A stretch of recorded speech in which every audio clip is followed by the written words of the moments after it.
blue here. I'm still down here. It's still down here.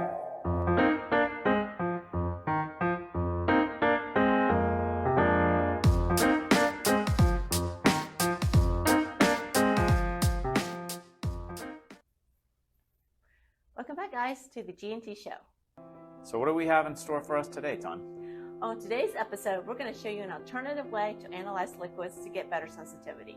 So the traditional way of running a liquid is to make a cup here. As you can see here, I have 3 parts of the cup. You will need to pick the proper film to make the cup, just to put the ring in between the cup and the body, press it down, and you'll end up with a cup that looks like this. Very nice. So now that we have our cup made, all you would have to do is pour your liquid in, cap it, and then analyze it under helium. Of course, the problem here, right, Ton, is that you have to source helium. So you're going to be going through supplies of that.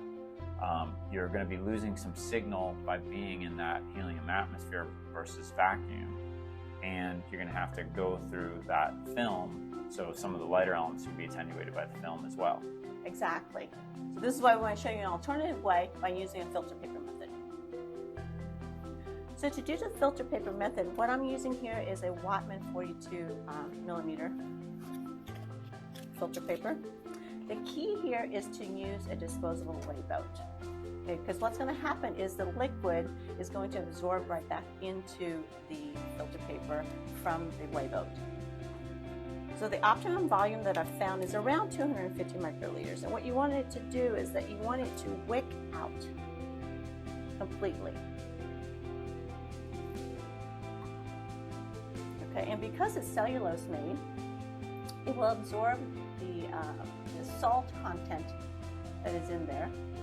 So as that dries, if you have excess solids, right, I'm assuming for most cases you're doing a trace analysis for this, and if you have excess solids, they could flake off and get in your system.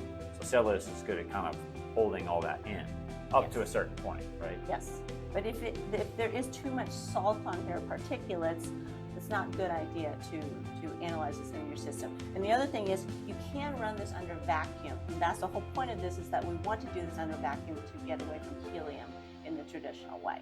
And you're going to improve the signal of some of your lighter elements by having it under vacuum, right? Yes. The only downside is that for your heavier elements where you get really good signal by adding more sample, sometimes that's better under a regular liquid cup. But in this case, Ton, right, we could dry it, we could add another aliquot, we can do that subsequent times and really boost our signal for even those elements. Yes, and you can make multiple aliquots or do standards where you make mini trays of this by doing calibration curves. So ideally you want to dry this in a vacuum oven for about a minute or two to let it dry completely.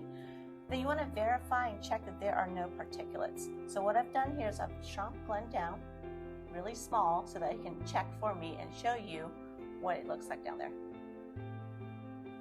All right, so you got to get down, really take a look. Now, you're not going to have the luxury of getting shrunken down like I can right now, but you want to get down, look and see, is there any, little grains or things like that that might give you a problem in your instrument? But like in this case, and most cases that you have, it's going to be nice and clean. So I think we're all good, huh? Good to go. So this filter paper looks pretty good to go. We can get ready to analyze it. But wait, I think there's a little something gray and blue here. I'm still down here. No. I'm still down here. We hope you enjoyed this episode on the filter paper method. Let us know what you think, and remember to click the like button. Hey, did you forget about me here? Oh, don't worry about it. We'll find out about the next episode.